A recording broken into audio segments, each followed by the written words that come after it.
Olá galera, meu nome é Silvio Freitas e hoje nós vamos falar sobre o círculo trigonométrico.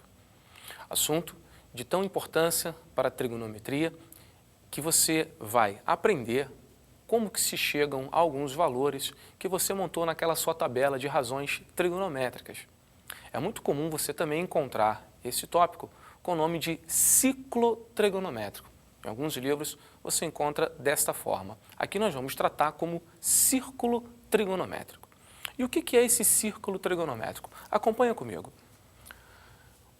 Nós vamos definir como sendo um círculo trigonométrico uma circunferência de raio 1 com centro na origem do plano cartesiano.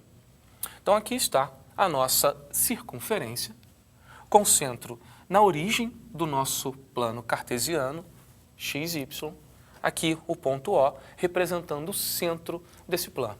Então, o ponto O, ele tem uma abscissa e uma ordenada, que se é a origem, ambos valem 0.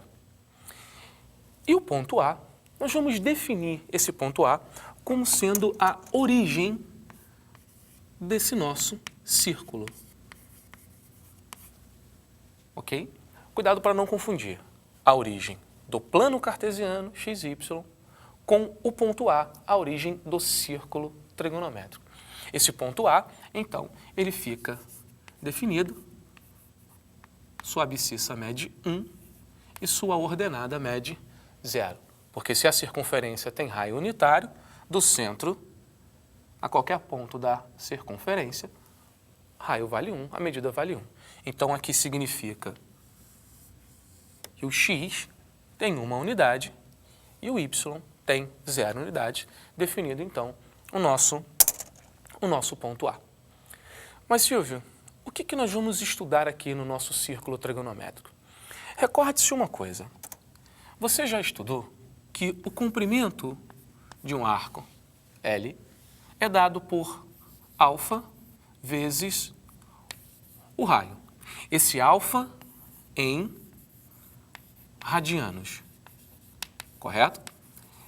No nosso caso, como essa circunferência tem raio unitário, se você substituir aqui o R por 1, olha só, o comprimento do arco, alfa vezes 1, ou seja, o comprimento do arco é igual ao ângulo dado em radianos. O que isso significa? Significa que, se nós acrescentarmos a essa circunferência um determinado ângulo central, alfa, significa que o comprimento desse arco, aqui no caso, é limitado pelos pontos A, e por esse ponto, um ponto qualquer, P, significa que o comprimento desse arco, AP, vai ser igual ao ângulo central formado no nosso círculo. Ou seja, nesse caso, o comprimento do arco AP é igual a alfa. Bom, então você já sabe que o arco, então, ele tem comprimento igual ao ângulo central determinado por dois raios. O nosso círculo trigonométrico, então, como está associado ao sistema cartesiano, xy, então o círculo ele fica dividido em 4 partes iguais. E cada uma dessas partes recebe o nome de quadrante. Então, essa parte aqui, uma delas, nós chamamos de quadrante. Bom, como são 4, então nós vamos diferenciar cada um deles por uma numeração. Vamos chamar, por exemplo, de primeiro, segundo, terceiro e quarto quadrante. Mas quem vai ser o primeiro quadrante, então, Silvio? Nós vamos chamar de primeiro quadrante aquele em que a abscissa e a ordenada, aquele em que os eixos das abscissas e das ordenadas, ambos são positivos. Isso acontece justamente aqui, onde eu estou mostrando para vocês. Eixo x positivo, eixo y também positivo. A partir daí, vamos convencionar o sentido anti-horário como sendo o sentido positivo de deslocamento sobre o nosso círculo trigonométrico. E aí, então, os quadrantes recebem as seguintes numerações. Esse é o primeiro, então esse é o segundo quadrante, terceiro quadrante e quarto quadrante. Recorde-se que nós comentamos que nesse ponto, foi chamado de A, ele é a origem do nosso círculo trigonométrico. Então aqui é o ponto x valendo 1, y valendo 0. Recorde-se que toda a circunferência ela tem comprimento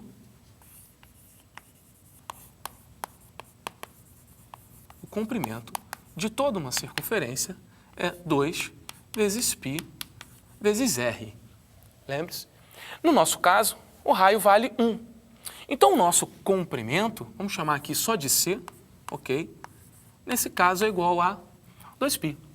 Então, se uma pessoa sai de A e se desloca sobre essa circunferência, retornando ao ponto A, então ela terá se deslocado 2π de comprimento.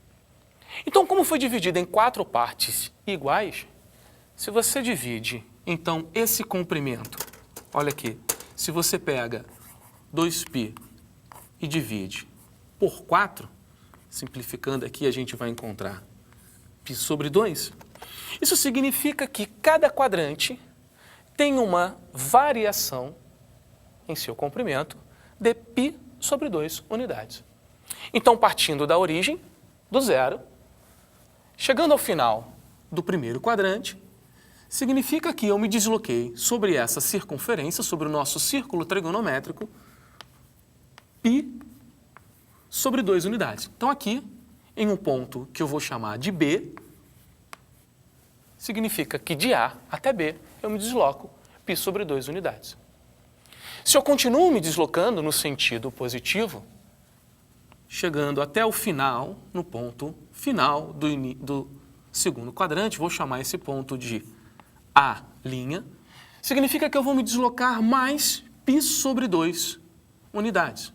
Então, eu vou me deslocar um total, em relação à origem, eu vou me deslocar um total de π unidades. E continuando nessa ideia, aqui, no ponto B', mais π sobre 2 unidades, então, desde A, um total de 3π sobre 2, e então, retornando ao ponto A, eu completei uma volta no meu círculo trigonométrico e a gente já sabe que esse comprimento é igual a 2π. No nosso círculo, nesses quadrantes, é muito comum a gente fazer um esquema de sinais para que vocês não se esqueçam que aqui nós estamos trabalhando com o plano cartesiano e vamos associar a esse plano cartesiano alguns ângulos. E dependendo de onde esses ângulos estejam localizados, eles podem estar sobre um ponto no primeiro, no segundo, no terceiro ou no quarto quadrante. Então lembre-se que a abscissa dele pode ser positiva ou negativa e a ordenada também. Então é muito comum você ver o seguinte desenho. A pessoa faz assim sobre o eixo X. À direita positivo, à esquerda negativo. Só para recordar que, caso você se desloque um determinado comprimento, tá? E que você pare ou no primeiro quadrante ou no quarto quadrante, significa que nesse ponto a sua abscissa vai ser sempre positiva. Se você parar sobre qualquer ponto em cima da nossa circunferência que esteja ou no segundo ou no terceiro quadrante, significa que essa abscissa vai ser negativa. A mesma coisa a gente pode fazer para a ordenada. A gente já sabe, para cima ela é positiva e para baixo ela vai ser negativa. Silvio, explica melhor um pouco isso daí. Veja bem, Vamos sair de A e nos deslocar de A um arco até o ponto P. Então, saindo de A até P. P está no segundo quadrante. Então, significa que, para esse ponto P, vamos escrever aqui ao lado, ele tem uma abscissa e uma ordenada, um x e um y associado a ele. E que, nesse caso, a sua abscissa ela é negativa, porque ele está sobre um ponto no segundo quadrante, e que sua ordenada é positiva. Agora, o interessante aqui é que o arco AP ele tem medida igual ao ângulo central formado pelos raios OA e OP. Então, o que eu quero mostrar para vocês é que aqui está o raio OA, nesse ponto. E aqui está o raio OP. Então, se eu me deslocar um determinado ângulo formado aqui por esses raios, eu sei que a medida desse ângulo em radianos é igual ao comprimento desse arco. E o que a gente quer com isso? Mais na frente, nós vamos ver que isso está diretamente relacionado à medida do seno e do cosseno desse ângulo central. E é isso que nós vamos ver na nossa próxima aula. Um forte abraço e até lá!